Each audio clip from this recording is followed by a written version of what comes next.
반갑습니다. 말씀과 함께 하루를 시작하는 주님의 백성들을 예수님의 이름으로 축복합니다. 2024년 11월 1일 금요일 오늘 주신 말씀은 디모데전서 1장 1절부터 11절까지입니다. 우리의 구주이신 하나님과 우리의 소망이신 그리스도 예수의 명령으로 그리스도 예수의 사도가 된 나 바울이 믿음 안에서 나의 참 아들이 된 디모데에게 이 편지를 씁니다. 하나님 아버지와 우리 주 그리스도 예수께서 내려주시는 은혜와 자비와 평화가 그대에게 있기를 바랍니다. 내가 마케도니아로 떠날 때에 그대에게 에베소에 머물러 있으라고 부탁하였습니다. 그것은 그대가 거기에서 어떤 사람들로 하여금 다른 교리를 가르치지 못하도록 명령하고 신화와 끝없는 족보 이야기에 정신을 팔지 못하도록 명령하려는 것입니다. 그런 것들은 믿음 안에 세우신 하나님의 경륜을 이루기보다는 도리어 쓸데없는 변론을 일으킬 뿐입니다. 이 명령의 목적은 깨끗한 마음과 선한 양심과 거짓 없는 믿음에서 우러나오는 사랑을 불러 일으키는 것입니다. 그런데 몇몇 사람은 이러한 목적에서 벗어나서 쓸데없는 토론에 빠졌습니다. 그들은 율법 교사가 되려고 하지만 사실은 자기들이 무엇을 말하고 있는지 또는 무엇을 주장하고 있는지도 알지 못합니다. 우리가 알기로 율법은 사람이 그것을 적법하게 사용하면 선한 것입니다. 율법이 제정한 것은 의로운 사람 때문이 아니라 법을 어기는 자와 순종하지 않는 자와 경건하지 않은 자와 죄인과 거룩하지 않은 자와 속된 자와 아비를 살해하는 자와 어미를 살해하는 자와 살인자와 가는 자와 남색하는 자와 사람을 유괴하는 자와 거짓말하는 자와 거짓 맹세를 하는 자와 그 밖에도 무엇이든지 건전한 교훈에 배치되는 일 때문임을 우리는 압니다.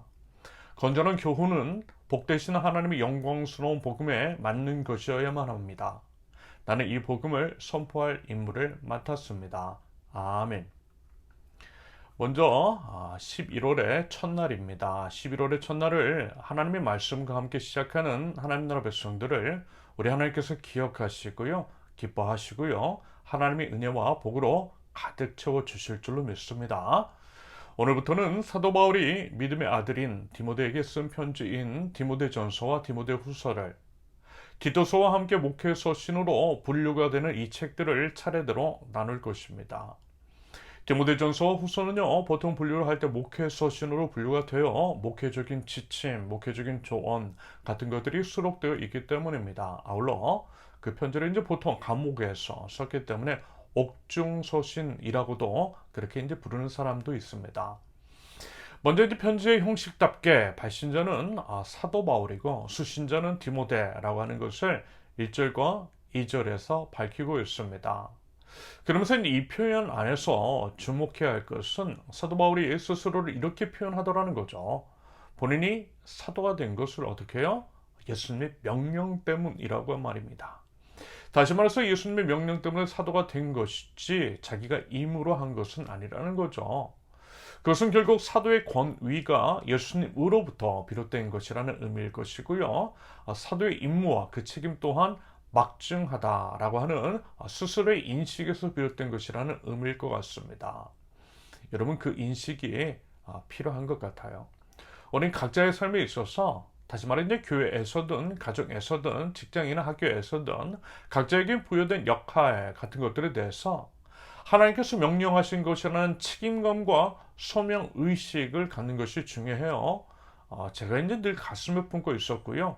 제 삶과 사역의 여정 가운데 적용시켰던 말이 이런 것이었습니다. 발령권자는 하나님이시다. 발령권자는 하나님이시다.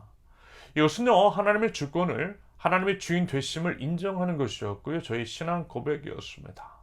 발령권자가 하나님이시니 최선 다해야겠죠. 모든 것들을 할 때에 주님께 하듯 성실하게 하는 것, 그러한 태도로 이어지는 것이 맞는 것입니다. 우리의 모든 것들이 우리를 발령 내신 하나님의 명예와 연결이 되어 있더라는 거죠. 이런 인식을 가지고 주어진 역할에 최선을 다하는 것, 이런 것들이 필요합니다.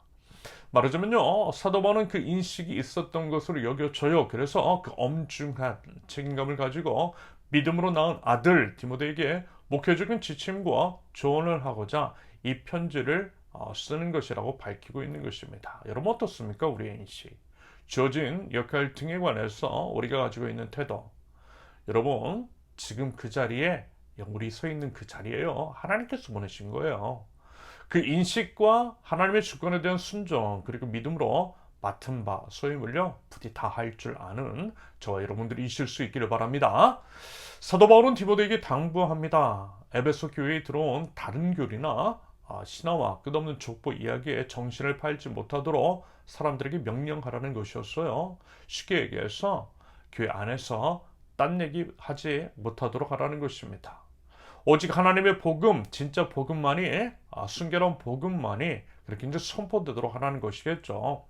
5절의 이제 표현처럼 깨끗한 양심과 선한 양심과 거짓 없는 믿음에서 우러나오는 사랑을 불러일으키는 진짜 복음만이 교회 안에서 선포되어야 한다라는 것입니다. 여러분 어떻습니까? 이런 것들. 사실 이제 각 교회 안에 이와 같은 것들이 적지 않아요. 신천지 같은 이단의 침투도 있고요. 그래서 이제 교회가 분열이 되고 해체되는 것도 적지 않더라는 것을 보았습니다. 저는요, 이것을 이렇게 이해하고 있어요. 꼭 그런 것은 아니지만, 개교회가 무분별한 성장주의를 지향하는 데에서 비롯된 폐단일 수 있다고 봐요. 교세를 늘리고 교회의 외형을 부풀리기 위해서 검증 없이 무분별하게 다 받는 거죠. 물론 이제 복음에는 차별이 없어요. 모든 사람이 구원받기를 바라시는 하나님이십니다. 하지만요, 차별 없는 복음과 아무나 맞는 것, 그리고 그 이면에 있는 성장주의는 전혀 다른 문제일 수 있을 것 같습니다. 여러분, 제대로 된 복음이 필요하고요. 복음 안에서의 일치가 필요합니다.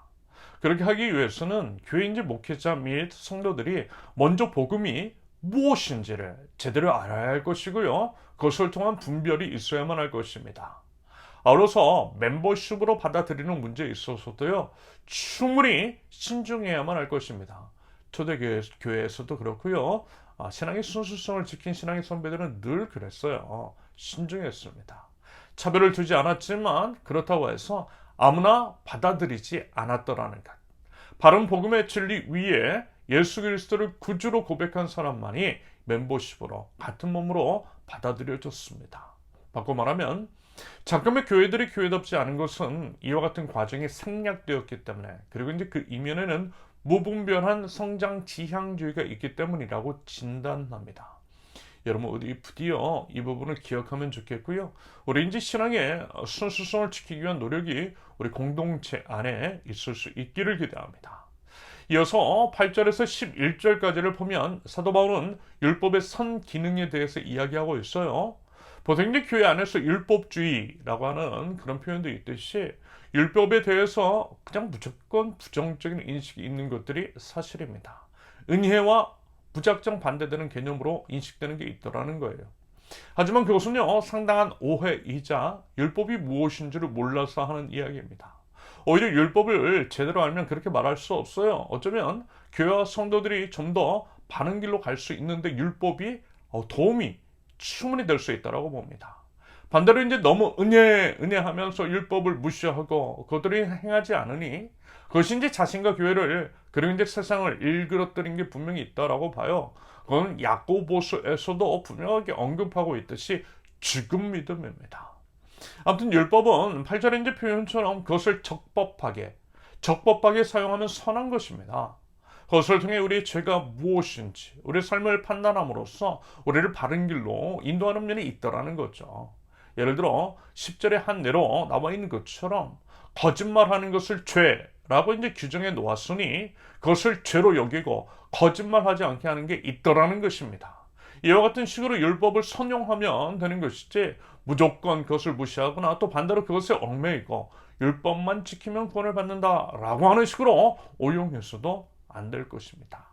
그리고요, 우리가 이제 꼭 기억해야 할 것은 이런 것이겠죠. 11절의 표현 그대로입니다. 11절 건전한 교훈은 복되신 하나님의 영광스러운 복음에 맞는 것이어야만 합니다. 모든 것은 하나님의 영광스러운 복음 중에 복음, 예수님의 십자가 안에 담긴 하나님의 사랑과 은혜에 합당하고 그것에 맞는 것이어야만 한다라고 하는 것. 여러분 이 점을 부디 꼭 기억하시고요. 역시 11절에서 사도 바울이 표현하고 있는 것처럼 우리는 이 복음을 선포할 임무를 받았다라고 하는 것들을 분명히 알아 그 사명을 우리 맡겨진 삶의 현장에서 완수해 나갈 줄 아는 하나님 나라 백성들, 저와 여러분들이 이실 수 있기를 예수님의 이름으로 축원합니다. 함께 기도합니다. 왕이신 하나님을 찬양합니다. 아름다우신 하나님께서 통치하시는 하나님의 나라, 하나님 나라 복음을 선명하고 제대로 알아 그것을 말과 삶으로 선포하는 하나님 나라 백성들 저희 되게 하옵소서. 그것을 위해서 말씀 위에 굳건히 서 있게 하시며 두렵고 떨리는 마음으로 말씀 앞으로 힘써 나아가게 하옵소서. 하나님, 사랑하는 주님의 권속들, 이번 11월도 남은 2024년의 그 두 달도 주님의 은혜와 사랑으로 가득가득 채워주시며 하나님의 명예를 지키고 살 수 있도록 힘주시고 하나님 인도하여 주시옵소서. 예수님의 이름으로 기도합니다. 아멘. 하나님께서 오늘 주신 말씀과 각자의 기도 제목을 놓고 우리 잠시 기도하겠습니다.